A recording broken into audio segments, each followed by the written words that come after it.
नहर ज़ुबैदा तमीर करवाई मलका ज़ुबैदा ने। हमारे बहुत ही नेक परहेजगार खलीफा गुजरे, खलीफा हारून रशीद।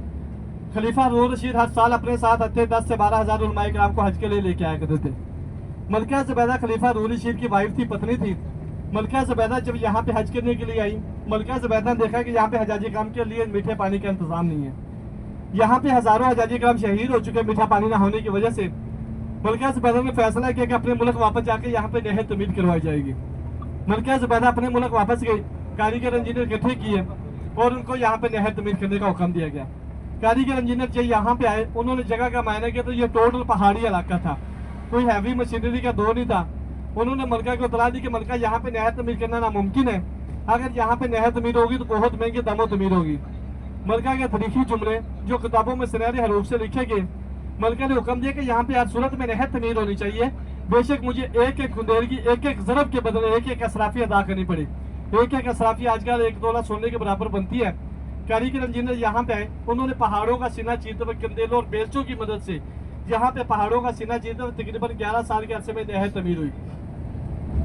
11 साल के अरसे के बाद कारीगर इंजीनियर जब अपने हिसाब किताब के रजिस्टर उठा के मलका के दरबार में पहुंचे, मलका ने बगैर हिसाब किताब देखे सारे के सारे रजिस्टर दरिया दजला में बहा दिए और अपने खजानों के मुंह खोल दिए कि जिसको जितना चाहे ले जाओ। पर खुद अल्लाह के हजूर सजदा रेज होगी कि या अल्लाह जिस तरह मैंने तेरी कौम से कोई हिसाब नहीं मांगा, मुझे बगैर हिसाब के जन्नत में जगह अता करना। सुभान अल्लाह। अल्लाह पाक ने ये औरत जात से एक नेकी का काम लिया। अल्लाह पाक जब चाहे जहाँ चाहे जिससे चाहे नेकी का काम ले सकते। इसी तरह अल्लाह पाक ने एक औरत जात से नेकी का काम लिया। अभी आप अपने सीधे हाथ की तरफ देखेगा, अपने राइट हैंड की तरफ देखेगा, आपको पहाड़ के सामने ये जो येलो कलर की दीवार बनी नजर आ रही है ना, ये सारी की सारी वही नहर है जो मलका ज़ुबैदा ने तकरीबन 11 साल के अरसे में तमीर करवाई है। इसकी चौड़ाई 5 फुट है, इसकी लंबाई भी 5 फुट है। इसके ऊपर कंकरों पत्थरों की मदद से इसके ऊपर छत बना दी गई थी ताकि किसी किस्म का गर्द आलूद पानी की मरा हुआ जानवर इसके अंदर मिक्स ना हो जाए। आज से तकरीबन 50 साल पहले यहाँ से अब ये नहर बंद कर दी गई। अब इसमें पानी नहीं है, मगर ताइफ के लोग अब भी इस नहर के पानी से फायदा उठा रहे हैं। ताइफ में अभी भी इसका नहर का पानी इस्तेमाल हो रहा है, मगर अब यहाँ पे ये नहर बंद कर दी गई है।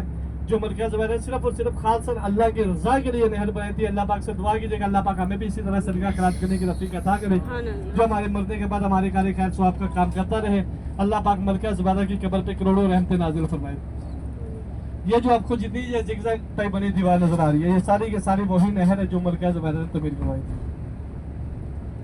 अब आप देखिएगा कि यहाँ पे पानी का निज़ाम बहुत अच्छा हो गया, पानी अब बहुत ज्यादा हो गया यहाँ पे, इस वजह से ये नहर अब बंद कर दी गई। यहाँ पे ताइफ में अब इस नहर का पानी इस्तेमाल हो, वो भी खेती बाड़ी के लिए। जाजी करम तवज्जो फरमाइएगा। जाजी करम, जैसा कि मैंने पहले बताया कि मस्जिद निमरा में पहले हज का खुतबा होता है, उसके बाद 2 नमाजें, नमाज ज़ोहर नमाज असर दोनों इकट्ठी अदा की जाती हैं। तमाम भी जाजी करम जबल रहमत पे इकट्ठे होते हैं, वहाँ पे दुआ होती है। गुरूबी आफ्ताब से पहले मैदानी अरफात को छोड़ना होता है। उसके बाद तमाम हिजाजी किराम मैदान मुज़ल्फ़ा में दाखिल होते हैं। यहाँ पे मैदान मुज़ल्फ़ा में पूरी रात 9 ज़िलहज यौम अरफा वाली पूरी रात खुले आसमान के नीचे गुजारी जाती है। बेशक रात को बारिश है, आंधी है, जितनी मर्जी गर्मी हो, जितनी मर्जी सर्दी हो, यहाँ पे पूरी रात मैदान मुज़ल्फ़ा में खुले आसमान के नीचे गुजारी जाती है। जाजी किराम, जैसे कि अल्लाह पाक का फरमान है, अल्लाह की नज़र में किसी अरबी को, किसी अजमी पे, किसी गोरे को, किसी काले पे, किसी अमीर को, किसी गरीब पे कोई फोकस हासिल नहीं ना। यही मंजर आपको 9 ज़िलहज यौम अरफा वाले दिन इसी मैदान अरफात में देखने को मिलता है। जो यहाँ के सऊदी शहजादे हैं ना, वो भी दुनिया में जिन्होंने कभी जमीन पे कदम ना रखा, वो भी यहाँ पे 9 ज़िलहज को इसी मैदान के अरफात के सॉरी मैदान मुज़ल्फ़ा के अंदर यहाँ पे बैठे होते। किसी हाजी के हाथ में चटाई होती है, किसी हाजी के हाथ में बिस्तर होता है, कोई वैसे ही यहाँ पे पूरी रात गुजारता है। जितनी मर्जी गर्मी हो, जितनी मर्जी सर्दी हो, यहाँ पे पूरी रात गुजारी जाती है। जिस तरह मैदान अरफात में 2 नमाजें, नमाज ज़ोहर नमाज असर दोनों इकट्ठी अदा की जाती है, इसी तरह मैदान मुज़ल्फ़ा में नमाज मगरिब और नमाज इशा दोनों इकट्ठी अदा की जाती है। बेशक रात के 9 बज जाए, 10 बज जाए, 11 बज जाए, यहाँ पे 2 नमाजें, नमाज मगरिब और नमाज इशा दोनों इकट्ठी अदा की जाती है। जिस जगह पे आप सल्लल्लाहु अलैहि वसल्लम ने आराम फरमाया था, जिस जगह पे आप सल्लल्लाहु अलैहि वसल्लम ने इबादत की थी, वहाँ पे पहले एक पहाड़ी हुआ करती थी। वहाँ पे अब एक मस्जिद मौजूद है, उस मस्जिद का नाम है मस्जिद माशअल हराम। इसी मस्जिद का कुरान पाक में भी जिक्र, अभी आप अपने सीधे हाथ की तरफ ज़रा कीजिएगा, मस्जिद माशअल हराम आपकी आंखों के सामने मौजूद है। इसी मस्जिद का कुरान पाक में भी जिक्र है, इसी जगह पे आप सल्लल्लाहु अलैहि वसल्लम ने आराम फरमाया था, इसी जगह पे आप सल्लल्लाहु अलैहि वसल्लम ने इबादत की, बिल्कुल आपके आंखों के सामने मौजूद है। हिजाजी किराम, यहाँ से तमाम हिजाजी किराम मैदान मुज़ल्फ़ा से 10 ज़िलहिज्जा को हज वाले दिन यहाँ से